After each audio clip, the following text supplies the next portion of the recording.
Last 2 டேஸா Tamil Crypto டேக்கரை Telegram ஆகட்டும், Twitter ஆகட்டும், என்னோட வாட்ஸ்அப்பில் கேட்குற கேள்வி எப்போ ப்ரோ ஆல் சீசன் ஸ்டார்ட் ஆகும்? ஸோ அதான் கேட்குறாங்க. இந்த வீடியோ அதை பற்றி டீட்டெயிலாக சொல்லியிருக்கேன். ஃபுல்லாக பாருங்கள். அதுக்கு முன்னாடி நீங்கள் வந்து Tamil Crypto Taker Twitter ID டெலிகிராமை ஃபாலோ பண்ணால் கீழே லிங்க் கொடுத்துருக்கேன், மஸ்ட்டு ஃபாலோ பண்ணுங்கள். அண்ட் இன்னொரு முக்கியமான விஷயம், நான் என்றைக்குமே உங்களுக்கு பர்சனல் மெசேஜோ இல்லை என்னோடய ஃபோன் நம்பரை கொடுத்து இதில் இன்வெஸ்ட் பண்ணுங்கள் அதில் இன்வெஸ்ட் பண்ணுன்னு சொல்லவே மாட்டேன். ஏகப்பட்ட பேர் வந்து நம்ம பேரில் வந்து ஏதாவது ஸ்கேம் ஐடி ஏதாவது பர்சனலாக மெசேஜ் அனுப்புவாங்க. நீங்கள் ஏமாந்துடாதீங்க. இதுதான் வந்து தமிழ் கிரிப்டோ டேக்கரை ஒரிஜினல் ட்விட்டர் ஐடியோட யூசர் நேமு.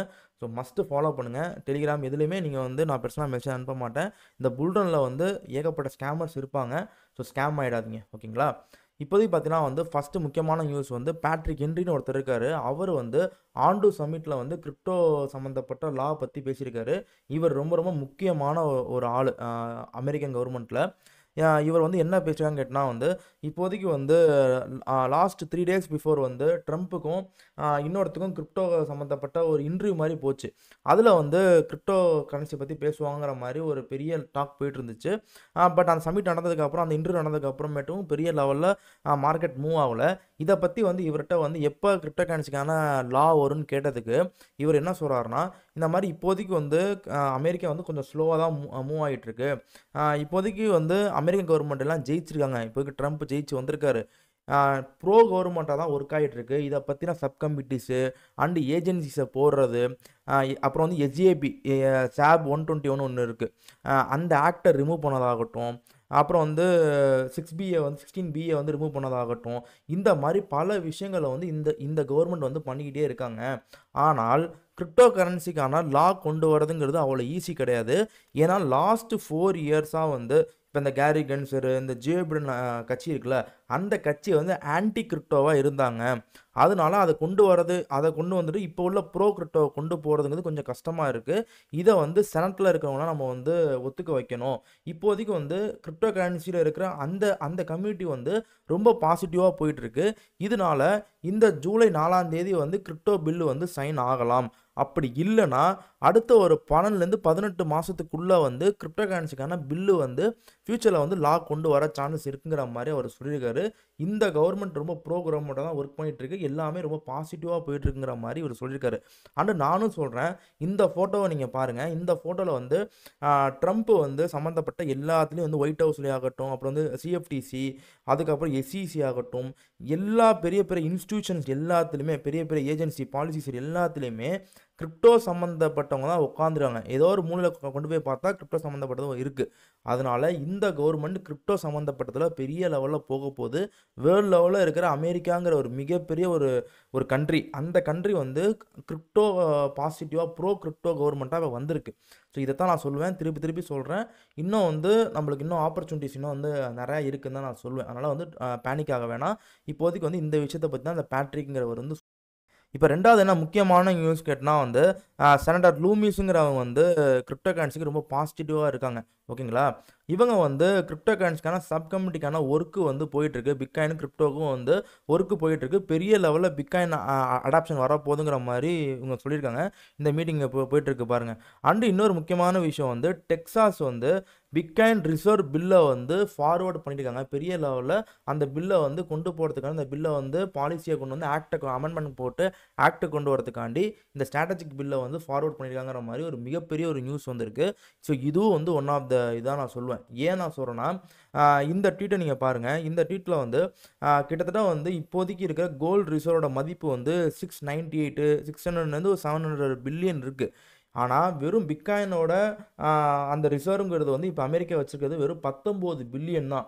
இன்னும் 5 வருஷத்தில் கிட்டத்தட்ட வந்து 200லேருந்து 250 பில்லியன் வந்து அவங்க வந்து பிட்காயினை பை பண்ண போகிறாங்க. இந்த பிட்காயினோட ஸ்ட்ராட்டஜிக் ரிசர்வ் பில்லு வந்து அமெரிக்க கவர்மெண்ட்டில் வந்துச்சுன்னா, அப்படி வந்தால் எந்த அளவுக்கு வந்து பிட்காயினோட மூவ் இருக்குன்னு பாருங்கள். $2 லட்சம் ரொம்ப ஈஸியாக வந்து அச்சீவ் ஆகிடும். அதுக்கு இந்த பிட்காயினோட ஸ்ட்ராட்டஜிக் பில்லு வந்து ஃபார்ம் ஆகணும். இதுக்கான நம்ம ப்ரெஷர் கொடுக்கணும். இதுக்கு நம்ம வெயிட் பண்ணி தான் ஆகணும். இது 2வது முக்கியமான நியூஸு. இப்போதைக்கு முக்கியமான நியூஸ் எல்லாம் முடிஞ்சிருச்சு. அண்டு வந்து இப்போதைக்கு நீங்கள் கேட்குற கேள்வி, ஓகேப்பா இதெல்லாம் ஓகே, அந்த இது சுத்தமா சுத்தாதா அப்படிங்கிற மாரி ஆல்ட்காயின் ஏறுமா? ஏறாதா? அதான் நீங்க கேட்குற கேள்வி எனக்கு புரியுது. ஓகே. இப்போதைக்கு வந்து பிட்காயினோட டாமினன்ஸ் இத வச்சு பார்ப்போம் நம்ப. இத பத்தி நீங்க டீட்டெயிலா பார்த்தீங்கன்னா வந்து, இதில நான் வந்து ஒரு 2 விஷயம் முக்கியமா உங்களுக்கு சொல்லப் போறேன். ஹிஸ்டரியும் இப்போ உள்ள டேட்டாவையும் வச்சு நம்ம இத பார்ப்போம் நம்ப. இப்ப வீக்லி சார்ட்டுக்கு இத மாத்திக்கிறேன். வீக்லி சார்ட்ட பொறுத்தவரைக்கும், ஆ இப்ப போன புல் ரன் இருக்கு பார்த்தீங்களா? அந்த புல் ரன்னோட டேட்டாவும், இப்போ உள்ள டேட்டாவும் வந்து ஒரு ஒரு கோரிலேஷன் ஆகுது. நீங்க இங்க பார்த்தீங்கன்னா உங்களுக்கு தெரியும் உங்களுக்கு. ஆ இந்த கண்டிஷன்ல வந்து ஆகஸ்ட் மாசம் 2020ல வந்து பிட்காயினோட டாமினன்ஸ் வந்து ஒரு லோ ஒரு ஹைலேருந்து ஒரு லோ வந்து ஒரு 57, 56 அந்த ரேஞ்சுக்கு வரைக்கும் வந்திருக்கு. அதுக்கப்புறம் வந்து ரொம்ப ஹையா வந்து கிட்டத்தட்ட வந்து ஒரு 60 73 வரைக்கும் ஒரு ஹை போயிருக்கு. அது எப்பன்னு கேட்டனா வந்து டிசம்பர் மாசம் ஜனவரி 1ஆம் தேதி வரைக்கும் இந்த பிட்காயின் டாமினன்ஸ் ஹை ஆயி, அதுக்கப்புறம் வந்து ஃபுல் ஃப்ளெட்ஜ்டா திருப்பி இந்த 53க்குங்கிற கண்டிஷன் வந்து பிப்ரவரி 22 மார்ச்ங்கிற கண்டிஷன் வரைக்கும் வந்திருக்கு. மார்ச் 8 அந்த கண்டிஷன் வரைக்கும் இந்த 53 அந்த 73லேருந்து 53 வரைக்கும் வந்து 53 ஒரு அக்குமுலேட் ஆயிட்டு இருந்திருக்கு. இந்த ரேஞ்சுக்குள்ள 58லேருந்து 60க்குள்ள அக்குமுலேட் ஆயிட்டே இருந்திருக்கு பிட்காயினோட டாமினன்ஸ். அதுக்கப்புறம் வந்து ஃப்ரீ ஃபால் ஆனது எந்த டைம்னு கேட்டனா வந்து மார்ச் 15லேருந்து சடனா அடுத்தடுத்த வாரங்கள்ல வந்து ஒரு ஃப்ரீ ஃபால் ஆயி மே 10 வரைக்கும் வந்து ஒரு ஃப்ரீ ஃபால் ஆகி 39 வரைக்கும் வந்திருக்கு. பிட்காயின் டாமினன்ஸ் வந்து லோ வந்திருக்கு. ஓகேங்களா? இதுதான் வந்து ஹிஸ்டரி. அது வந்து ஆகஸ்ட் 2020 லோ 57 வரைக்கும் வந்துட்டு, திருப்பி ஹை போயிட்டு, திருப்பி வந்து ஒரு அக்குமுலேட் மாரி ஆயிட்டு, அப்புறம் ஃப்ரீ ஃபால் ஆயிருக்கு. இந்த சார்ட்ட ஞாபகம் வச்சுக்கோங்க. அதே மாரி இந்த இந்த சார்ட் வந்து கோரிலேட் ஆவுது. பட் டைமிங் கொஞ்சம் டிலே ஆயிருக்கு. ஓகேங்களா? அத நான் ஒத்துக்கிறேன். ஆ இப்பயும் வந்து இந்த இந்த லோலேருந்து ஹை போயிருக்கு. இந்த ஹை வந்து 60 வரைக்கும் இந்த ஹை போயிருக்கு பாருங்க. அதுக்கப்புறம் ஒரு சடனான ஒரு லோ. இந்த லோ 55 வரைக்கும் இந்த லோ குடுத்துருக்கு. இ அ குடுத்ததுக்கு அப்புறமேட்டு இப்ப திருப்பி வந்து இதுக்கு மேல போய் இப்போ வந்து ஹை வச்சிருக்கு. ஓகேங்களா? இந்த ஹைக்கு மேல போயி இப்போ வந்து இந்த ஹை வச்சிருக்கு. இது என்னன்னு கேட்டனா வந்து, இதுதான் வந்து உங்களுக்கு லிக்விடிட்டிய வந்து ஹண்ட் பண்றது. என்னன்னா, இப்போதைக்கு இந்த இடத்துல எல்லாரும் பை பண்ணி வச்சிருப்பாங்கல்ல. இந்த இடத்துல பை பண்ணிட்டு இன்னும் இப்படியே கீழ போகும்னு தான் நம்மலாம் யோசிக்கிறோம். ஏன்னா, நம்ப வந்து ஆல்ட்காயின்ஸ் மேல ரொம்ப கிரேஸியா இருக்கோம். அந்த காரணத்துக்காண்டி இதுல இருக்கு. 56ல இருக்கு. அப்படியே அங்கேருந்து அப்படியே டக்கு டக்கு டக்கு டக்கு டக்குன்னு கீழ வந்து நம்ம யோசிக்கிறோம். பட் மார்க்கெட்ல வேல்ஸ் என்ன பண்றாங்கன்னா, இந்த 56ல இருக்கும்போது உங்கள வாங்க வைக்கிறது. இன்னும் கீழ போகும், கீழ போகும் நம்மள வாங்க வைக்கிறாங்க. ஆனா திருப்பி ஒரு பேனிக் பண்ற மாரி இப்ப இங்க இங்க ஏத்துறாங்கல்ல. இங்கேயே ஏகப்பட்ட பேர் பேனிக் செல் பண்ணியிருப்பாங்க. இப்ப திருப்பி இந்த 60, 65 வரைக்கும் ஹை போயிருக்குல்ல. திருப்பி இந்த 60லேருந்து 64க்குள்ள இங்க அக்குமுலேட் கொஞ்ச நாள் ஆச்சுனாலே, நம்மளோட ஆல்ட்காயின்ஸ் எல்லாம் வந்து ப்ளீட் அடிக்க சான்ஸ் ரொம்ப ரொம்ப அதிகமா இருக்கு. மேபி இதுக்கு மேல கூட போகலாம். 68 இந்த இந்த லெவல் கூட விக் மாரி கூட குடுக்கலாம். இந்த இடத்துல அக்குமுலேட் ஆனாலே, நம்ம ஆல்ட்காயின்ஸ்லாம் வந்து நல்லா பிளட் பாத் ஆயிடும். நல்லா கீழ போயிடும். அப்ப அந்த இடத்துல கொஞ்சம் கொஞ்சமா வந்து பீப்பிள்ஸ் வந்து ரீட்டெயில் இன்வெஸ்டர்ஸ் பேனிக் செல் பண்ணுவாங்க. அந்த லிக்விடிட்டிய வந்து வேல்ஸ் வந்து அக்குமுலேட் பண்ணுவாங்க. நான் திருப்பி திருப்பி சொல்றேன். பழைய சார்ட் மாரி ஹை போயிட்டு, திருப்பி இந்த 58க்கு வரும்போதே, அப்போ 2021ல வந்து எல்லா ஆல்ட்காயின்ஸும் ஒரு 3 to 4x பண்ணிடுச்சு. ஓகேங்களா? அதுக்கப்புறம் ஃப்ரீ ஃபால் ஆன டைம்ல வந்து அங்கேருந்து ஒரு 10 அதே மாரி இங்கேருந்து ஹை போயிட்டு, எந்த அளவுக்கு இங்க வந்து அக்குமுலேட் மார்க் மாரி எடுத்து ஆ உங்களுக்கு வந்து டவுன் ஆகுதோ, அந்த அளவுக்கு உங்களுக்கு ப்ராஃபிட் ஆல்ட்காயின்ஸ்ல கிடைக்க சான்ஸ் இருக்கு. பட் அது வந்து டிலே ஆகுது. அதுக்கு வந்து மேக்ரோ இஷ்யூஸ் வந்து காரணமா இருக்கலாம். சரிப்பா அது ஏன் போன வாட்டி வந்து இந்த அளவுக்கு டவுன் ஆனது வந்து ஆல்ட்காயின்ஸ் பம்ப் ஆச்சுல்ல, ஏன் இப்ப பம்ப் ஆகலன்னா, அ எனக்கு வந்து அதுக்கான 100% எனக்கு காரணம் தெரியல. பட் என்னோட காரணம் வந்து இந்த ஆல்ட்காயின் டாமினன்ஸ் இது ஹை போறது, இந்த லோ வரதுக்கு முன்னாடியே வந்து லிக்விடிட்டி இன்ஜெக்ஷன் வந்து ஸ்டார்ட் பண்ணிட்டாங்க. போன வாட்டி வந்து உங்க லிக்விடிட்டி இன்ஜெக்ஷன் ஸ்டார்ட் பண்ணது ஐ திங்க் வந்து மே, ஜூலைலயே லிக்விடிட்டி இன்ஜெக்ஷன் வந்து ஃபெட் வந்து ஸ்டார்ட் பண்ணிடுச்சு. ஏன்னா, அப்ப வந்து கொரோனா இருந்தனால. இதனால மேபி வந்து இந்த ஆல்ட்காயின் ஃபுல் ஃப்ளெட்ஜ்டா கரெக்ட்டான டைமிங்ல ஆயிருக்கலாம். பட் இப்ப வந்து ஃபெட் வந்து லிக்விடிட்டி இன்ஜெக்ஷன இன்னும் ஸ்டார்ட் பண்ணல. மேபி அதுவா கூட இப்போதைக்கு வந்து ஒரு காரணமா இருக்கலாம். ஆனால் நான் திருப்பி திருப்பி சொல்றேன். மார்க்கெட் ஹிஸ்டரி படி தான் நடக்குது. நம்ப தான் வந்து ரொம்ப வந்து எம்ப்ளாயி மைண்ட் செட்ல நம்ம வந்து இந்த டைமிங் நடக்கணும், அந்த டைமிங் நடக்கும்னு சொல்லி நம்ம வந்து கொஞ்சம் பேனிக் ஆயிட்டு இருக்கோம். கொஞ்சம் டிலே ஆகுதுன்னு தான் என்னோட ப்ரிடிக்ஷன் நான் சொல்லுவேன். ஓகேங்களா? அதனால பேனிக் செல் பண்ணாம இருங்க.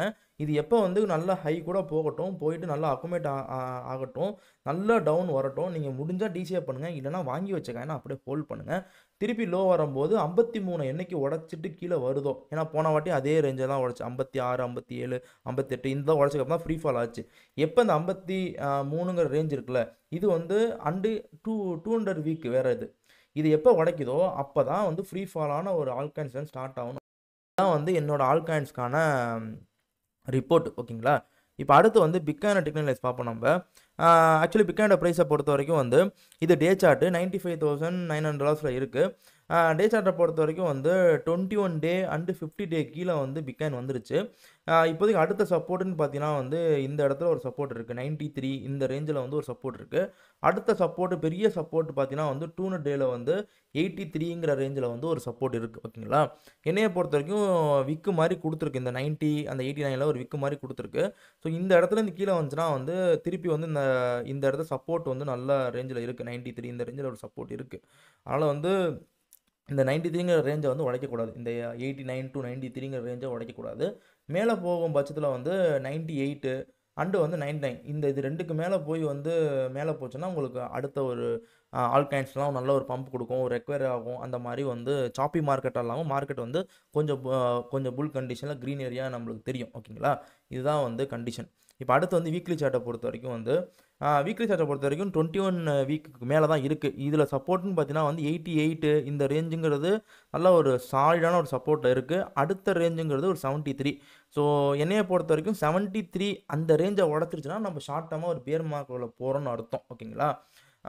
இங்கே 89 உடைக்காத வரைக்குமே வந்து ரொம்ப பேனிக் ஆக வேணாம். இந்த 89 உடைச்சாலும் நீங்கள் பேனிக் ஆகாதீங்க. அடுத்து 73ங்கிற ரேஞ்சுக்கு வந்தால் தான் நம்மளோட ரொம்ப பெரிய பிரச்சனை நான் சொல்வேன். அது வரைக்குமே வந்து எனக்கு தெரிஞ்சு இந்த இடத்துல நல்ல சப்போர்ட் இருக்குன்னு எனக்கு தோணுது. ஸோ செக் பண்ணி பார்ப்போம் நம்ம ஓகேங்களா. ஸோ இதான் வந்து மார்க்கெட்டோட வீடியோ. உங்களுக்கு வந்து தமிழ் கிரிப்டோ டெக்கரை டெலிகிராம் ட்விட்டரை ஃபாலோ பண்ணால் கீழே லிங்க் இருக்குது. ஸோ மஸ்ட்டு ஃபாலோ பண்ணுங்கள். உங்களுக்கு இந்த வீடியோ பிடிச்சா லைக் பண்ணுங்கள், ஷேர் பண்ணுங்கள். தமிழ் கிரிப்டோ டெக்கரை சப்ஸ்கிரைப் பண்ணுங்கள். பாய்.